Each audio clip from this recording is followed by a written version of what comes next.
Hello, Cancerman COINTELPRO. I'm doing a response to Dark Zodiac. It's not a rebuttal, just a response on the video he had on his page about Tesla, Dean, talking about the shotgun that he had, and asked me if I could identify it. And I can. Apparently, they were trying to read the model numbers off of it because what they had done is, in their infinite wisdom, in their attempt to file the serial numbers off of this weapon, what they had actually done was they had filed a portion of the model number off of it. It was, in fact, an EAA, which stands for European American Armory, model 489500. It is a single shot 12 gauge breakdown. Okay.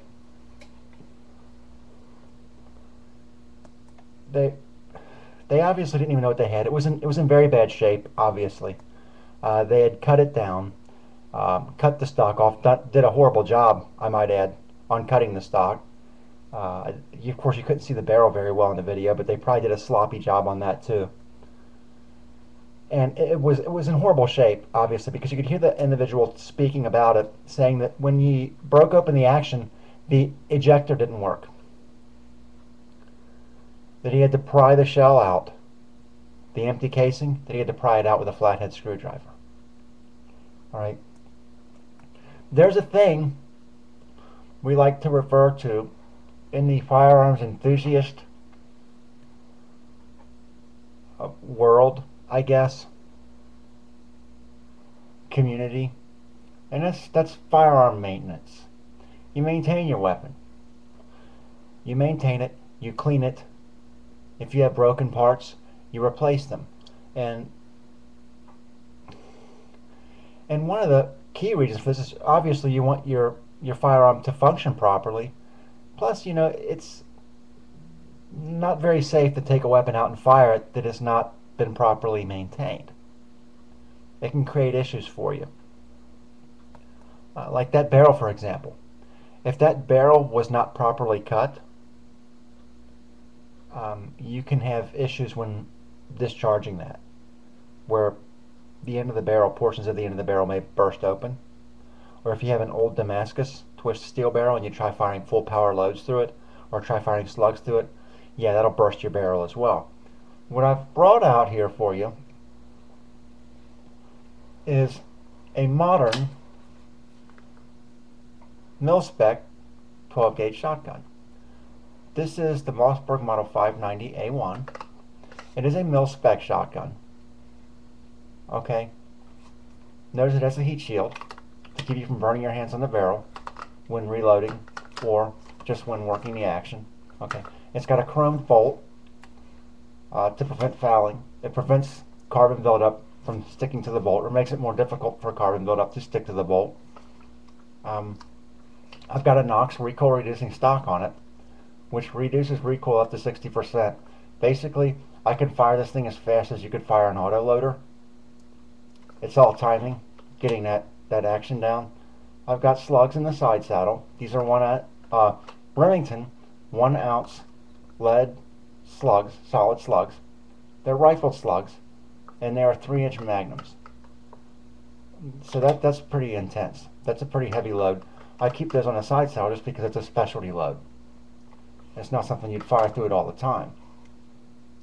Being that they are very heavy, and the fireball that comes out the end of this thing when you fire those is impressive, and it's fun. It's a lot of fun. I love firing this one. And I wanted to show you something else on this. Of course, military grade firearms, they have to go through a test. They test these weapons to make sure that they function properly under adverse conditions. They fire large quantities of ammunition through them, and I believe it's 3,000 rounds without a malfunction, is without cleaning and without breaking between shots. Basically, fire, reload, till you get to 3,000.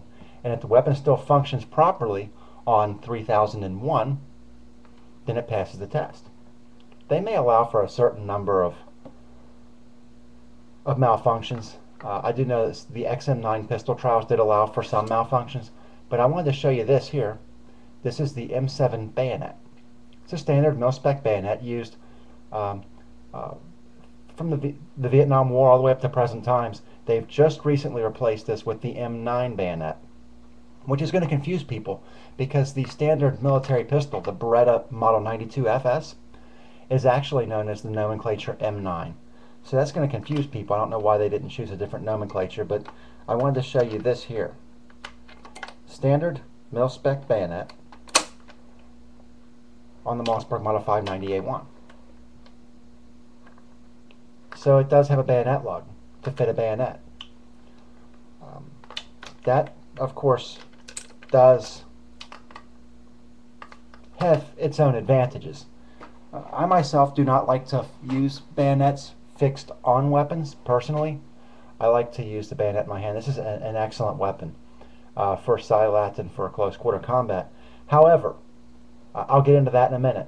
I just wanted to show you that in fact this is a standard military bayonet, and that this is an AR-15. I've got a M16A1 barrel on this and an M16A1 handguard. You can see that it's got the triangular handguards on it, kind of triangular shaped. It has, of course, I got my dust cover closed. All right, I didn't want to make sure that. Of course, I got the A2 style forward assist on this one. I got the A1 style pistol grip with an A2 buttstock. So this is really kind of a Franken gun. I built this exactly the way I want it, but the parts on it are all mil-spec. It has a flat top receiver, if you can see that. Now, I just want to show you that this is in fact a mil-spec bayonet. There it is on the AR-15. Same bayonet. So it is standardized among the different branches of the military. But I just wanted to show you the shotgun just to let you guys know what a good one looks like. Maybe in case Tesla has never seen a decent shotgun, I wanted to give him an opportunity to take a look at one and to see what it's all about, so that when he wants to come on and threaten people with weapons and things, he can at least have an idea of what's taken seriously and what is not. Regardless, I wanted to talk a little bit about the martial arts skills that they were showing on there. I'm not sure if that was supposed to be Tesla on there beating that guy. It's really hard to say. But the hand-to-hand stuff, you know, it's all great, you know. But karate really doesn't have much of a use as far as total hand-to-hand combat. Combat without rules. Okay? One of the common ways, if you want to just use your hands, if you're in a situation where you have to use your hands, what you want to do is when your attacker is coming up to you, you want to hold your hands out like this. You want to keep them looking at your hands. Maybe wiggle your fingers a little bit. While they're looking at your hands, you come up with your leg to the side and you stroke. You kick in a downward motion with all of your body weight. And you want to bring your foot right to the edge of their knee, right there, on the side.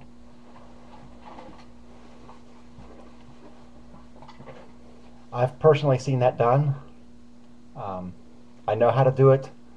A friend of mine knows how to do it and told another friend of mine how to do it. And a gentleman attacked him at work and got up in his face, took a swing at him, and this individual used this trick that we had told him about. Even though we told him not to do it, he crippled this man for life. So the knees are definitely a very vulnerable area. The groin is a vulnerable area. The throat is a vulnerable area. You do not have to hit someone very hard in the throat to incapacitate them. All you need to do is cause inflammation in the larynx. The larynx will swell and it will block off their airway. Coming down with your fist or with an open hand right across the collarbone right there does not take very much pressure at all to break that. I believe that it's less than 50 pounds of striking force to break someone's collarbone. You break someone's collarbone, both their arms go limp. They can no longer fight you. So that's going to be the limit of what I'm going to discuss as far as hand-to-hand stuff. A lot of it's kind of self-explanatory, using kinetic energy to transfer, as I showed you with the lighter. The key is not to hit and pull back. The key is to hit and stick. You transfer all of your kinetic energy to the target. Now, as far as non-firearm combat, what I prefer, what I think is the neatest, and the thing that I had the most fun, studying was something that this knife here was designed for. This is the claw. This is designed for silat. Silat is basically close quarters knife fighting. And the thing I like about this knife is you can slash and you can bludgeon with it.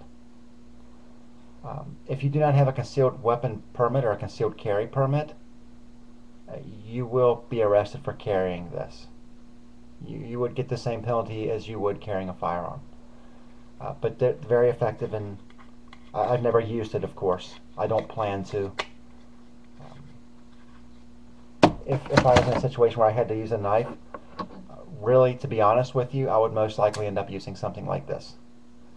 This is a Smith & Wesson cutting horse. It's designed specifically for silat. And what silat is, if you Google it or if you do any research on it, it's basically close quarter offensive and defensive knife fighting. A lot of it's based on the Apache Indian knife fighting techniques. Basically, if someone every time someone goes to strike at you, as you dodge that strike, you're slicing. So if someone comes at you, you can slice their arm on their way in and then slice their arm on the way out. So they've tried to strike you once. They've missed, but they've gotten 2 cuts. So as they continue to come at you, you basically continue to do that until either they give up or they die. I've got that one. This is under 4 inches, this blade is. And of course you can do stabbing as well. I carry this one. It's not something I've ever needed, of course. And firearms, things like that, I do specialize in weapons. This is a Gerber, not very expensive knife, but I do like the Tonto blade. This one's a little bit big for carry.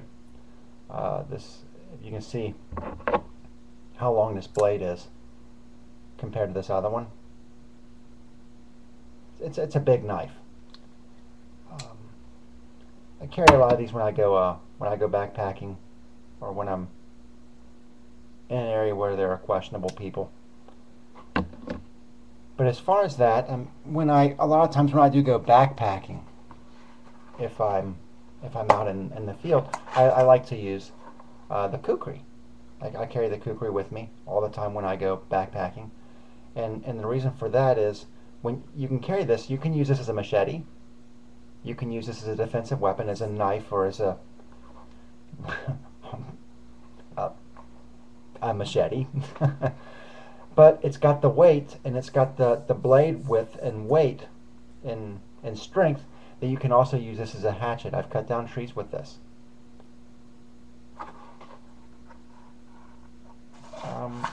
So I just wanted to reiterate that I do know my way around weapons, a wide variety of different weapons, whether it be knives, rifles, handguns, shotguns.